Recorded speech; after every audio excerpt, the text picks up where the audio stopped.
La démarche Bois des Alpes garantit l'utilisateur final justement de sa provenance, du fait qu'il y ait une traçabilité et aussi de la qualité, des qualités donc mécaniques, le séchage, enfin tout ce qu'il faut pour bien construire.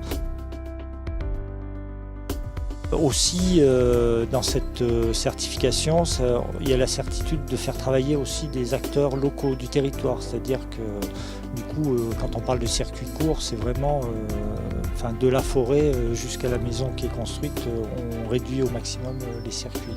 Alors le bois des Alpes ne coûte pas plus cher que de faire venir des bois de l'Europe du Nord ou de l'Europe de l'Est. Ça coûte pas plus cher, on a la proximité, nous dans un rayon de 20 km, on arrive à s'approvisionner pour faire les constructions en bois, les maisons ou tous les bâtiments. La forêt des Alpes donc, est une forêt qui est moins exploitée que la forêt française, puisque avec 1 500 000 hectares de forêt dans les Alpes, ce qui représente donc 10% de la forêt française.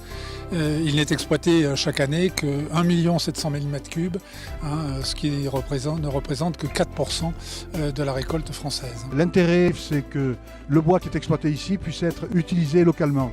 Et je crois qu'aujourd'hui, on a, grâce à l'association Bois des Alpes et à la certification Bois des Alpes, la chance de pouvoir travailler dans ce cadre-là et surtout de pouvoir travailler dans un cadre de circuit court et d'utiliser les ressources naturelles que nous possédons, chose que nous ne faisions plus depuis très longtemps.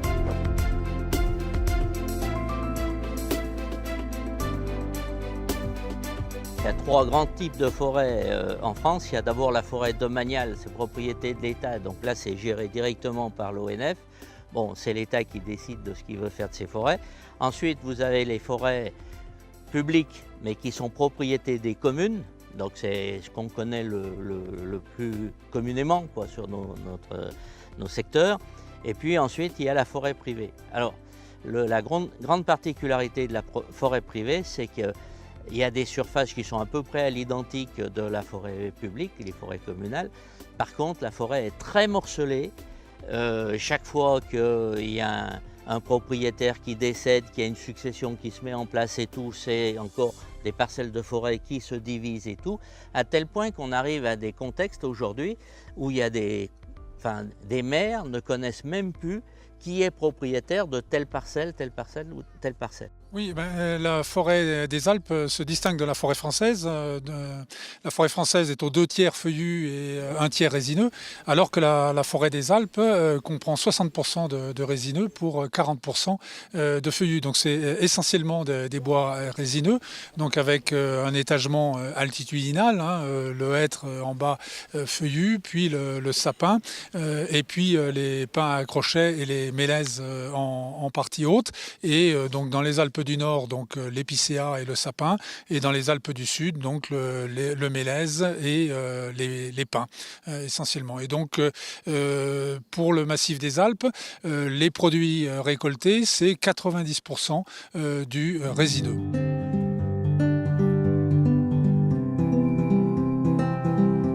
La triomatique, c'est une machine de classement mécanique qui sert à évaluer la résistance mécanique des bois. La technologie de la triomatique, c'est on envoie donc des ultrasons et on mesure la vitesse de propagation de ces ondes.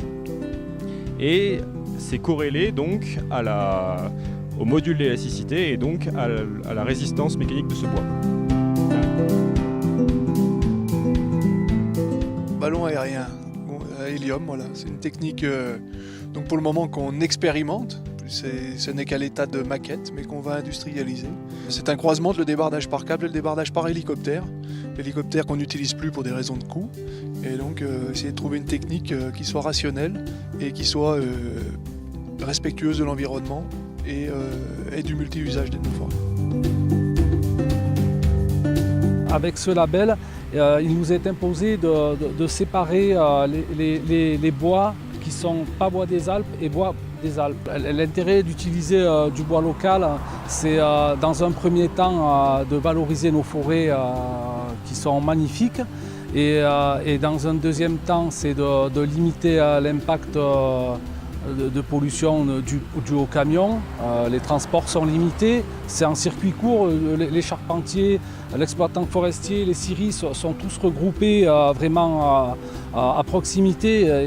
Et c'est vrai que pour l'environnement, c'est très important. Et puis il y a pour l'économie, de faire travailler que les gens locaux, c'est vraiment très bien. Et c'est ce qu'il faut faire pour pouvoir continuer à vivre dans nos pays. J'ai choisi le bac constructeur bois pour devenir charpentier et moniteur de ski pour pouvoir accomplir mes deux passions. Mon père étant charpentier, il m'a passé la passion quand j'étais tout petit, donc je suis passionné des deux, donc ça se passe bien. Les qualités mécaniques, parce que c'est des essences à croissance lente, qui poussent en général sur les rochers, etc. Et donc du coup, qui donnent des qualités de résistance mécanique très importantes.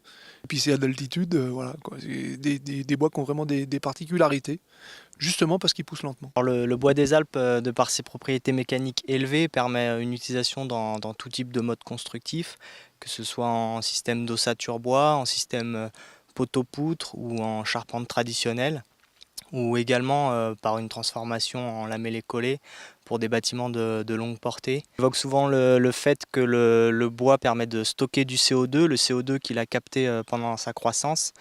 Mais le bois, c'est aussi une réduction des émissions de CO2 lors du transport, surtout avec une filière courte lorsqu'on emploie du bois des Alpes. Maintenant, on travaille en conception assistée par ordinateur au sein de nos bureaux d'études. Ensuite, on passe par un transfert machine qui rentre directement dans une machine de taille à commande numérique et qui nous usine toutes nos charpentes et tous nos murs ossature bois.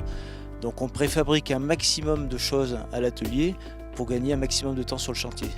Oui, donc nous c'est une démarche qu'on a entamée en 2011. On va dire qu'au début c'était 5% de notre chiffre d'affaires et aujourd'hui les perspectives sur l'année 2015, on devrait atteindre environ 30%. L'apport qu'on a en plus, c'est qu'on peut travailler aussi sur des toutes petites quantités. Là où chez d'autres fournisseurs où on va chercher plus loin nos bois, il faut un plein camion. Aujourd'hui on peut avoir un débit de l'ordre de 5-10 mètres cubes sur un chantier, donc ça permet d'être plus réactif. Donc c'est l'avantage de cette certification que de valoriser cette matière première. Valorisation qui se fait à la sortie de la scierie en bois massif traditionnel, mais aussi avec des transformations complémentaires, avec des bois collés ou contre-collés, donc qui permet d'avoir des usages complémentaires et une ouverture sur des marchés bien plus larges que par le passé. Oui, c'est ça. Enfin, l'intérêt pour nous, c'est justement qu'on puisse avoir des arguments pour faire valoir l'intérêt de la construction en bois. Et puis souvent, nous, on travaille pas mal sur des projets plutôt avec des communes rurales. L'argument économique du bassin territorial est important. Donc le fait de pouvoir faire travailler des entreprises locales, c'est souvent un argument intéressant. Et le fait qu'il y ait le label Bois des Alpes, ça permet de faciliter les choses et d'encourager les élus hésitants. C'est vrai que c'est une démarche qui nous tient à cœur, puisque effectivement on part de la forêt, c'est du bois kéracin, donc qui est extrait sur les lieux. La scierie est à 1 km, même pas 1 km du chantier, donc c'est vrai que c'est une belle expérience de construction bois qui revalorise l'ensemble du territoire et qui permet aussi de pérenniser les emplois des scieries qui sont quelquefois en perte de vitesse. C'est la loi montagne de 1985 qui promeut l'autodéveloppement dans la montagne et l'usage local des ressources locales pour le développement. Et du coup, cette loi montagne prévoit également que les comités de massif, et sous l'égide donc du préfet coordonnateur de massif et du commissaire de massif que je représente, écrivent avec les acteurs un schéma de massif. Il a été écrit en 2007 et puis révisé en 2013 et il a mis en avant la nécessité de développer plusieurs filières, la filière agriculture mais aussi la filière bois. Du coup, les programmes d'accompagnement, les programmes financiers d'accompagnement du massif, que ce soit les programmes nationaux ou les programmes européens, ont décidé d'accompagner fortement cette filière. Concernant notre stratégie, notre philosophie d'entreprise, cette dernière, elle est basée sur essentiellement le fait de veiller à travailler avec des produits fabriqués en France. Au-delà, à travailler avec des scieries de nos régions pour favoriser les circuits courts d'approvisionnement pour les questions bien sûr de carbone, pour être le moins émissif possible en carbone, mais également pour favoriser l'économie locale, l'économie française, pour favoriser le développement des emplois. Aujourd'hui, on sait que 1 million d'euros de chiffre d'affaires réalisé sur un bâtiment en bois, c'est 12 emplois équivalents temps plein qui sont développés pendant un an sur la région. Donc pour nous, ces éléments d'approvisionnement courts sont très importants. On ne va pas systématiquement chercher le prix le moins cher dans nos approvisionnements. Parce qu'aujourd'hui, avec les réseaux commerciaux importants des négociants, il est toujours possible d'avoir des prix moins chers que les prix français ou locaux.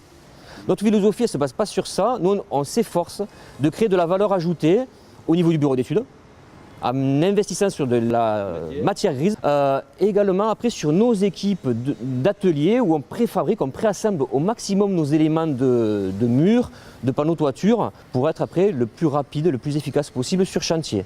On a fait un travail de filière parce qu'il a fallu établir une traçabilité, puis pour la mettre en place, cette traçabilité, il a bien fallu qu'on prenne l'habitude de travailler avec l'amont, chose qui n'était pas naturelle au départ. Donc ça, c'est un travail qui maintenant, ça fait 5-6 ans, les exploitants, la forêt, l'ONF, les coopératives, et il a fallu expliquer le cheminement de notre filière.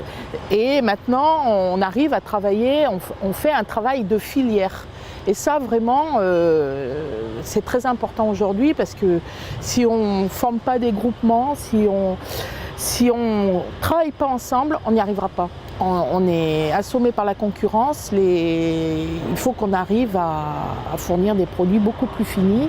Et à travers Bois des Alpes, je pense qu'on va y arriver. Donc ça, c'est la commune qui est propriétaire de sa forêt, qui a cette volonté, qui commence à comprendre que c'est un enjeu important. Et puis, c'est également des élus qui sont en charge de tout ce qui se passe sur leur territoire et qui peuvent être déterminants dans la construction de projets, le développement de circuits économiques nouveaux, donc qui interviennent à ce niveau. Il nous semblait que l'exemple montré par Bois des Alpes était une excellente référence.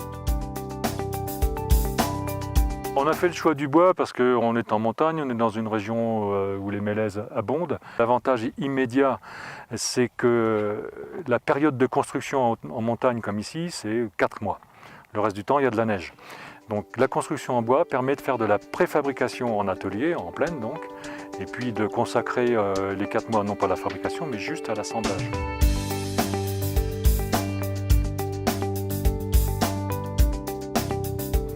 Moi je ne l'ai pas vu, mais certains m'ont dit ici, pour l'avoir mesuré, que la température est tombée à moins 40. Donc c'est pas tous les hivers, habituellement c'est plutôt moins 20, moins 25 au minimum. Donc le bois est un isolant et ça c'est un facteur déterminant dans le choix du matériau. Alors effectivement c'est un pont routier, c'est-à-dire que ce sont des véhicules qui vont circuler sur cet ouvrage. C'est pas une exclusivité, mais je dirais un des premiers ouvrages routiers en France depuis bien longtemps qui va être fait en structure mixte bois-béton. On parle de structure mixte, les poutres sont en bois, mais la partie du tablier où roulent les véhicules est en béton. On a associé bien sûr Bois des Alpes relativement en amont, il y a déjà 2 ans, pour pouvoir disposer des bois locaux, les travailler convenablement bien sûr avec des entreprises le plus locales possible, et avoir une conception, je dirais, la plus aboutie, qui permette bien sûr une pérennité d'un tel ouvrage qui va supporter toutes les charges. Il n'y aura pas de limitation de tonnage sur cet ouvrage. La conviction, celle que je veux faire passer, c'est vraiment un choix politique, une responsabilité politique qu'on doit porter, et les communes forestières la transmettent à leurs collègues élus, parce que c'est comme ça qu'on fera du développement de notre massif. Encore une fois, le rôle des élus est fondamental, puisque c'est quand même eux qui impulsent disons, la dynamique, et il faut effectivement continuer de l'avant et transmettre ça, bien sûr, transmettre tout ce qu'on a à transmettre de bon, et pas le mauvais, seulement le bon. Il faut y aller pour un développement harmonieux, donc vertueux, on le dit beaucoup, parce que je crois qu'on nous l'a rappelé à plusieurs reprises. Et donc cette forêt, entretenons-la et faisons en sorte que le développement durable soit au rendez-vous des années qui viennent.